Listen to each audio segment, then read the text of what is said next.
Hello class 9, I am Ambuj Gupta. Welcome to my channel पढ़ाई की पाठशाला. Today we are going to study compound interest by using formula. Last class में हम लोगों ने compound interest जो find out किया था वो step by step method के through find out किया था. But in this exercise या in second exercise we are going to find the amount and compound interest with the help of a formula. एक question मैंने लिख दिया है. Find the amount and compound interest on rupees 10,000 for 2 years at 8% compounded annually. ठीक है, इसमें amount और compound interest आपको निकालना है. प्रिंसिपल 10,000 रुपीज है, टाइम 2 इयर्स है और रेट ऑफ इंटरेस्ट 8% है. ठीक है, तो अमाउंट का ये फॉर्मूला है जो हम लोगों को यूज करना है. P bracket 1 plus R upon 100 to bracket close to the power n. ठीक है, अब देखिए इसमें फॉर्मूले में जो जो वेरिएबल्स है उनका मतलब समझ लेते हैं. A stands for amount, P stands for principal, R stands for rate and N stands for time. Is that clear? तो यहां पर P stands for principal, R stands for rate and N stands for time. तो इस question से हम लोग इस फॉर्मूले में पुट करते हैं वैल्यूज को और अमाउंट और कंपाउंड इंटरेस्ट फाइंड आउट करते हैं. ठीक है, तो principal is 10,000, 1 plus rate is 8% upon 100 to the power n. n is time, time is 2 years. ठीक है, 10,000 आप एलसीएम लोगे 100 plus 8, it is 100, 8 upon 100 to the power 2. 10,000 multiplied by 108 into 108 upon 100 into 100 square लगा है तो हमने इसी चीज को दो बार लिखा. 00 00 00 00 कैंसिल आउट. अब 108 को 108 से क्या कर दे, मल्टीप्लाई कर दे. ठीक है, 108 into 8 864, 6 कैरी, 100 6 आ जाएगा यहाँ पर. 108 into 1 108, तो हमारा आंसर क्या आया, 10,864 rupees. Is that clear? 10,864 rupees ये हमारा क्या आ गया, अमाउंट आ गया. ठीक है, अब हमको एक और चीज क्या निकालना है, कंपाउंड इंटरेस्ट. तो कंपाउंड इंटरेस्ट निकालने के लिए क्या करेंगे आप, अमाउंट माइनस प्रिंसिपल. आपने जो अमाउंट निकाला है 1,864 उसमें से प्रिंसिपल वैल्यू दैट वाज 10,000 उसको माइनस कर देंगे तो आएगा क्या, 864. ये आ गया हमारा compound interest. Is that clear? तो इस फॉर्मूले में पुट करके हम डायरेक्टली अमाउंट को निकाल सकते हैं. स्टेप बाय स्टेप में it was quiet time taking, काफी लंबा चलता था, बट इसमें विद इन सेकेंड्स जल्दी से इसमें आंसर आ जाएगा. ठीक है, अब हम इसमें क्या करेंगे, 2-3 टफ क्वेश्चंस को सॉल्व करेंगे. ठीक है, ताकि आपको एक्सरसाइज में कोई प्रॉब्लम ना हो.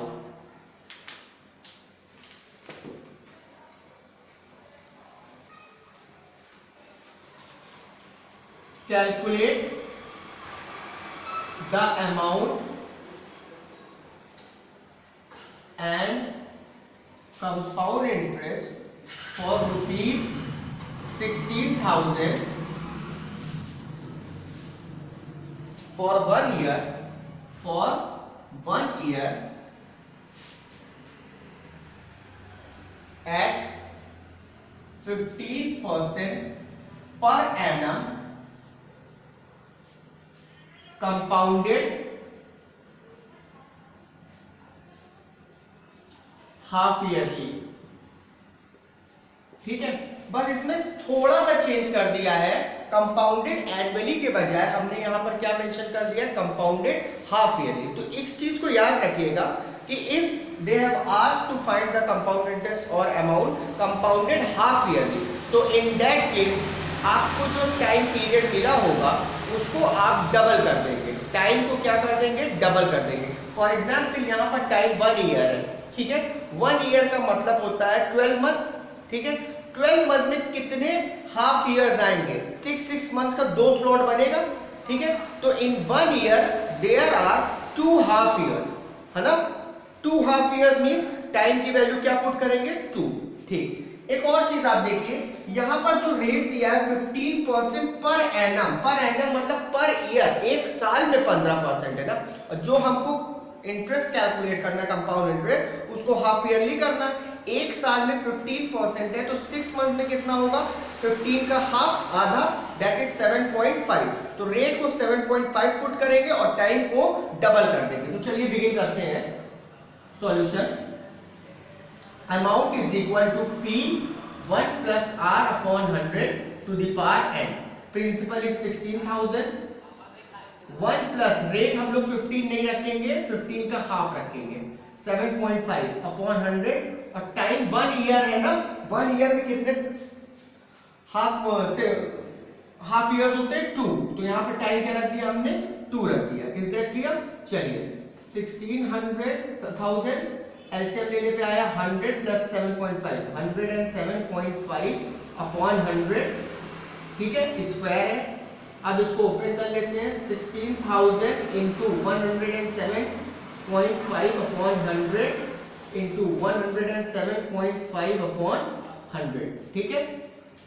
पॉइंट हटाया, एक जीरो नीचे ऐड कर दिया, पॉइंट हटाया, एक और जीरो ऐड कर दिया, 3 जीरोस और 3 जीरो से कैंसिल आउट हो गया, ठीक है। अब इसको क्या करते हैं और कैंसिल आउट करते हैं, 4 टाइम्स 4 2 जा 8, 250, इज दैट क्लियर? 25 से होगा अभी डिवाइड, 25 10 जा 25, 4 3, 2 2 जा 2 5 जा 5, 2 1 5। तो हमारा बचा क्या answer, 2 into 43, that is 86 into 250। Multiply कर लेते हैं, 86 5 जा 430, 43 कैरी, 86 89 मींस 90, 41 31 29, 12 कैरी, 86 2 जा 172, 174 184। तो हमारा अमाउंट कितना आया, 18,490 रुपीज हमारा अमाउंट आ गया। और कंपाउंड इंटरेस्ट कैसे निकालते हैं, amount minus principal. Amount is 18,490 minus principal is 16,000, that is 2,490 rupees. Is that clear? तो एक चीज आपको यहाँ पे ध्यान में रखनी है, जब भी हाफ ईयरली का क्वेश्चन आएगा तो इन दैट केस टाइम को आप डबल कर देंगे, वेयर एज रेट को क्या कर देंगे, हाफ कर देंगे। Is that clear? इस चीज को ध्यान में रखिएगा, हाफ ईयरली के क्वेश्चंस में टाइम को डबल करना है और रेट को क्या कर देना है, हाफ कर देना है, ठीक। अब एक और क्वेश्चन डील करते हैं।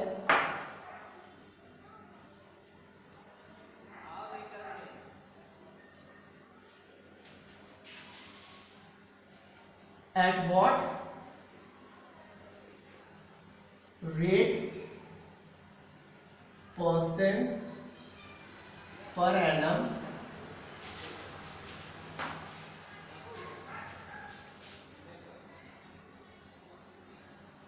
compound interest will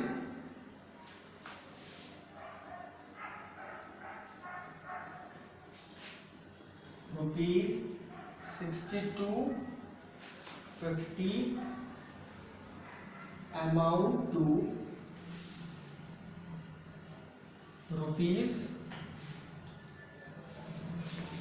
7290 in 2 years।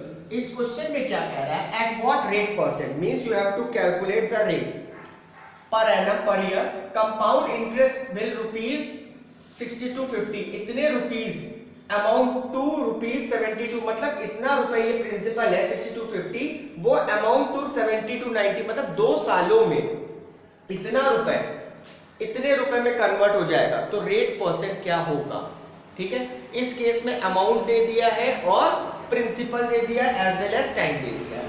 तो फॉर्मूला हमारा क्या है, solution, amount is equal to P1 plus R by 100 to the power n, ठीक है। जो जो वैल्यूज गिवन है उसको उसकी प्लेस पे पुट कर देते हैं। Amount is 7290, principal is 6250, 1 plus R आपको कैलकुलेट करना upon 100 to the power 2। Is that clear? आप इसको डिनोमिनेटर में ले आइए, 7290 upon 625 is equal to 1 plus R upon 100 to the power 2, cancel out हो गया। ठीक है, जब भी रेट वाला क्वेश्चन आएगा, ठीक है, तो यहां तक तो समझ में आ गया होगा। अब इसको भी इसी के फॉर्म में करना है, मतलब इसकी पावर 2 है तो ये एनी हाउ जैसे भी करके देखिएगा पावर 2 के फॉर्म में हो जाएगा। किसी चीज की पावर 2, अगर यहाँ पे 3 होता तो हम इसको पावर 3 के फॉर्म में करते। जैसे कि 729 जो होता है वो 27 का स्क्वायर होता है, जबकि 625 25 का स्क्वायर। हम इसको लिख सकते हैं 27 अपॉन 25 का स्क्वायर। ठीक है, हमें तो लर्न था, आप फैक्टर्स निकाल के स्क्वायर फॉर्म में कन्वर्ट कर लेंगे। It is 1 plus R upon 100 to the power 2। यहां तक सॉल्व हो गया। ठीक है, अगर सपोज करो यहां पर क्यूब होता तो हम इसको भी क्यूब के फॉर्म में क्या करते, कन्वर्ट करते। ठीक, ऐसी सिचुएशन अराइज करेगी कि आप क्यूबिक फॉर्म में उसको कन्वर्ट कर लीजिए। अब देखिए ये और ये चीज, इस ब्रैकेट की पावर भी 2 है, इस ब्रैकेट की पावर भी 2 है, तो यहां लिखेंगे on comparing 27 upon 25 is equal to, इस ब्रैकेट के अंदर वाली वैल्यूज को कंपेयर करते हैं। 2 और 2 कैंसिल आउट हो गया। 27 upon 25 is equal to 1 plus R upon 100। Is that clear? 1 को उधर जाके सब्ट्रैक्ट कर देते हैं। 27 upon 25 minus 1 is equal to R upon 100। LCM लेंगे 25 यहां पे आ जाएगा। 27 minus 25 1 25 is equal to r upon 100. 27 minus 25 is 2 upon 25 is equal to r upon 100. 100 cross multiply होकर 2 के पास चला जाएगा तो it will become 2 into 100 upon 25 is equal to r. 25 4 2 8. r is equal to 8%. Is that clear? हमें rate find out करना था, वो हमने रेट फाइंड आउट कर लिया। तो रेट वाला क्वेश्चन में एक चीज याद रखना है आपको कि आपको अमाउंट, प्रिंसिपल और टाइम गिवन रहेगा। ठीक है, और प्रिंसिपल को आप पहले स्टेप में इसके डिनोमिनेटर में ले आइएगा। ठीक, फिर देखिए जो भी यहाँ पे टाइम 2 इयर्स दिया था तो 2 पुट कर दिया, 3 इयर्स देता तो 3 कर देते, 4 इयर्स देता तो 4 पुट कर देते। बट यहाँ पर आपको कैंसिल नहीं करना है, आप फैक्टर्स निकाल के इसको स्क्वायर के फॉर्म में, क्यूबिक फॉर्म में या पावर 4 के फॉर्म में कन्वर्ट करना है। Is that clear? जो यहाँ पर पावर रहेगी वही पावर के फॉर्म में हमने देखिए कन्वर्ट कर लिया। ठीक है, ये चीज हो गई। फिर इसको कंपेयर करके आर की वैल्यू फाइंड आउट कर लेनी है। ठीक है, एक डिफरेंट क्वेश्चन ये था। एक और डिफरेंट क्वेश्चन लेते हैं, मतलब जितने भी प्रॉब्लम्स हो सकती हैं आपको जिन जिन क्वेश्चंस में, वो हम लोग डील कर लेते हैं।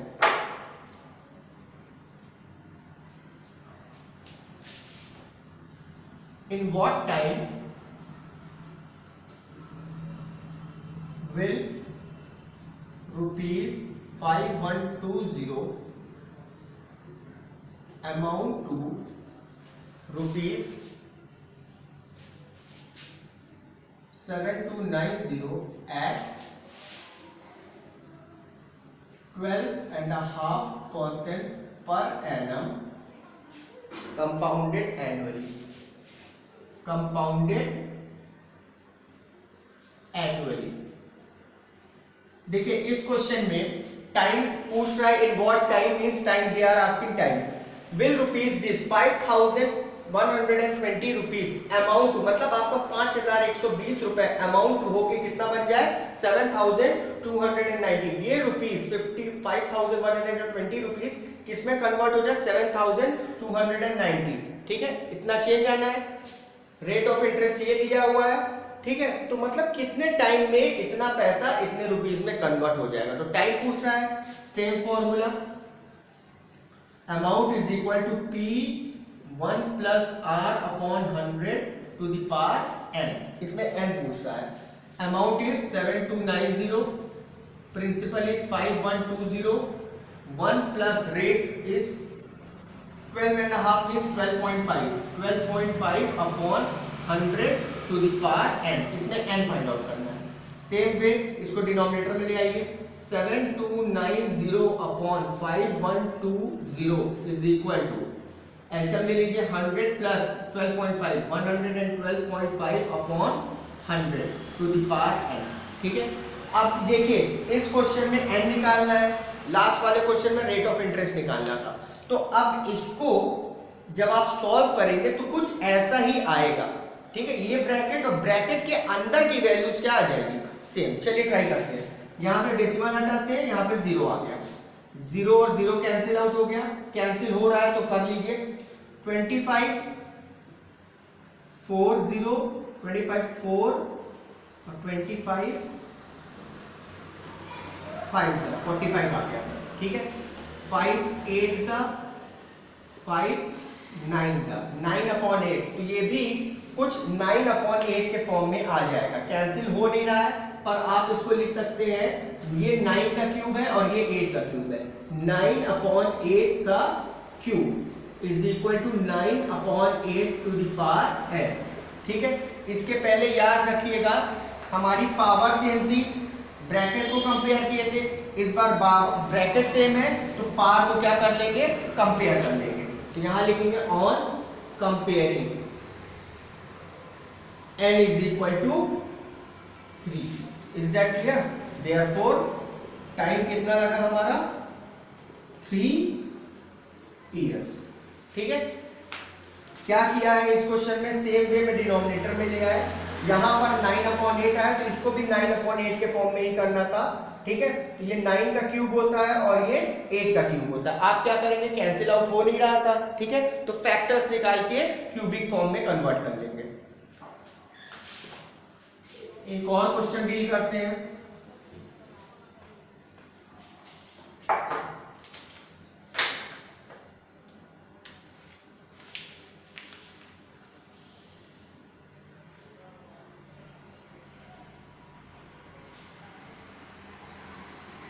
एक क्वेश्चन ये बहुत ही कॉम्पिटिटिव एग्जाम्स में भी आता है।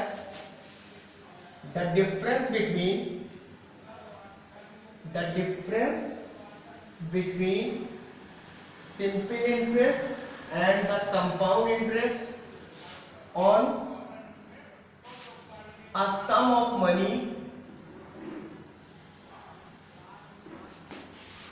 for 3 years at 10% per annum is 558. Full stop. Find the sum. Find the sum वाले क्वेश्चन में याद रखिएगा कि प्रिंसिपल आपसे पूछ रहा है। क्वेश्चन क्या कह रहा है, the difference between simple interest और कंपाउंड इंटरेस्ट का डिफरेंस जो है फॉर 3 years, टाइम 3 years है, रेट 10% है, इज 558। 558 क्या है, difference between simple interest and compound interest. Find the sum मतलब प्रिंसिपल आपको फाइंड आउट करना है। पहले क्या करते हैं, सिंपल इंटरेस्ट का फॉर्मूला लगाते हैं। सिंपल इंटरेस्ट का फॉर्मूला क्या है, PRT अपॉन 100। P नहीं पता, प्रिंसिपल वही फाइंड आउट करना है। रेट ऑफ इंटरेस्ट दिया है 10%, टाइम दिया है 3 years अपॉन 100, कैंसिल कर लिया तो क्या आया ये हमारा 3P अपॉन 10। सिंपल इंटरेस्ट ये आ गया। अब कंपाउंड इंटरेस्ट निकालते हैं। कंपाउंड इंटरेस्ट का फॉर्मूला आपको बताया अमाउंट माइनस प्रिंसिपल, ठीक है ना। अब अमाउंट तो हमको पता ही नहीं है, अमाउंट का फॉर्मूला लगा दो, P1 plus R upon 100 to the power n। ये तो अमाउंट की जगह पे आ गया, माइनस प्रिंसिपल। जो जो वैल्यूज पता है वो पुट कर देते हैं। कंपाउंड इंटरेस्ट प्रिंसिपल नहीं पता, 1 plus rate of interest 10% upon 100 power n, and time है, टाइम 3 years माइनस प्रिंसिपल हमें नहीं पता, ठीक है। P कॉमन ले लेते हैं, क्या बचेगा यहाँ पर 110 अपॉन 100 क्यूब।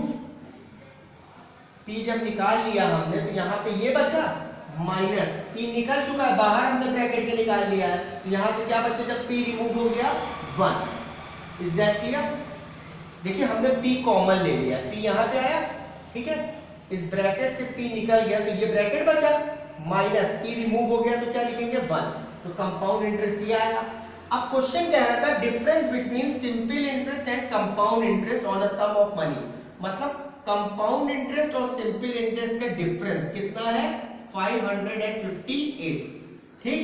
तो कंपाउंड इंटरेस्ट की जगह हम लोग ये वैल्यू लिख देते हैं, क्या है compound interest, P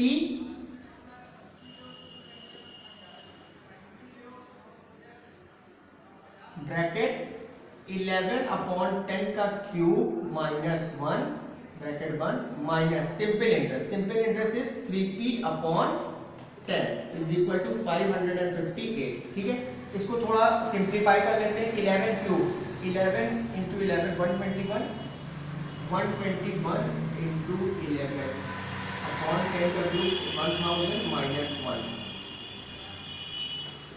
minus 3p upon 10 is equal to 558। 121 11 अंदर 11 1 कैरी 22 23 2 कैरी 11 13 माइनस 1000 एलसीएम ले लिया अपॉन 1000 बाहर p है minus 3p upon 10 is equal to 558। 331 हो गया अपॉन 1000 एलसीएम लेंगे 1000 और 10 का तो आएगा क्या 1000। ये 331 और p माइनस 10 की टेबल में 1000 100 into 300p is equal to 558। ये क्रॉस मल्टीप्लाई होकर 558 के पास जाएगा 31 minus 300 is 31p 558 into 1000 31 cross multiply होकर नीचे आ जाएगा 5 इंटू 1000 अपॉन 31। ठीक है, 31 1 टाइम्स 55 में से 31 चला गया तो कितना बचा 24। ठीक है, 31 8 times 18 into 1000 that is 18000। Principal हमारा कितना आ गया 18000। तो ये कुछ डिफिकल्ट क्वेश्चंस थे जो हमने आपके लिए सॉल्व कर दिए हैं। इफ इन केस अगर कोई प्रॉब्लम होती है तो feel free to ask. Thank you.